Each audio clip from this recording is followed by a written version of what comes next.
μπάλα θα περάσει στην κατοχή της ΕΠΣ Κυκλάδων με τον Βαρβούνη.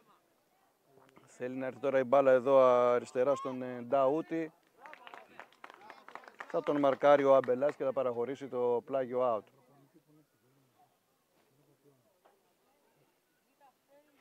Ένα πλάγιο στο ύψος της μεγάλης περιοχής του πλατή. Η μπάλα έρχεται σε αυτήν.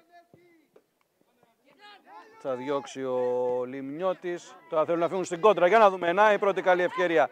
Μπαίνει κάθετα προς την εστία. Θα πλασάρει, θα πέσει, θα φύγει μπάλα. Γκολ! Να λοιπόν το 1-0 γρήγορα στο παιχνίδι. Μόλις στα πρώτα λεπτά του παιχνιδιού, σχεδόν στο δεύτερο λεπτό, ήταν μία μπάλα που έφυγε από την άμυνα, πέρασε στο κέντρο. Εκεί ο Ραμόλη έκανε όλη την προσπάθεια, πήρε όλη την απόσταση από το κέντρο, μπήκε μέσα στην περιοχή, πλάσαρε. Κατσαράς απόκρουσε, όμως εκεί δεν υπήρχε κάποιος συμπαίκτης του να μπορέσει να διώξει ακόμα πιο μακριά την μπάλα. 23ο λεπτό.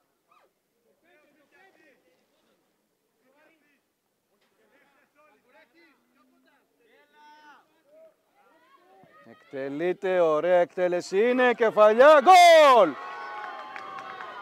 Ήταν πολύ ωραία η εκτέλεση από τον Σουλοβάρη. Η μπάλα ήρθε εκεί στην καρδιά της μικρής περιοχής. Πρέπει να είναι ο στόπερ, το 5, ο Μαύρος, αυτός που πήρε την κεφαλιά. Στηρίξε ο κύριος Κουκούλας. Ενδιαφέρον το παιχνίδι. Το 1-1 παραμένει από το πρώτο ημίχρονο με τα γκολ στο δεύτερο λεπτό του Ακτσί και στο 24 του Μαύρου. Για την ομάδα των Κυκλάδων. Καστρουνής τώρα θα κλέψει την μπάλα. Θέλει να μπει μες στην περιοχή και πέναλτι. Να λοιπόν που κερδίζει και δεύτερο πέναλτι με τον Καστρουνή που επέμενε εκεί. Πήρε την μπάλα, ελήχθηκε μέσα στην περιοχή.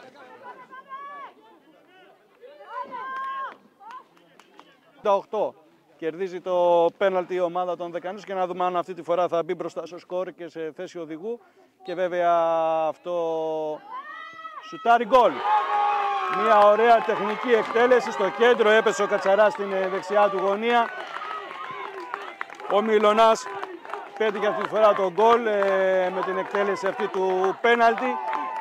Και βέβαια βάζει τις βάσεις καθώς ο χρόνος που απομένει είναι πάρα πολύ λίγος. Τελειώνει άμμο στην κλεψίδρα. Ωραία τώρα ο Καστρουνής που έδωσε όθηση.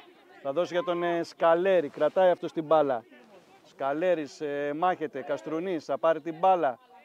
Μαύρος θα κερδίσει και το φάουλ. Και αυτή τη στιγμή ακούγεται και το σφύριγμα της λήξης από τον κύριο Κουκούλα που βρίσκει την ομάδα του εις 12 νήσου να επιτυγχάνει άλλη μια νίκη και έτσι να παραμένει στην πρώτη θέση της βαθμολογίας με 9 πόντους.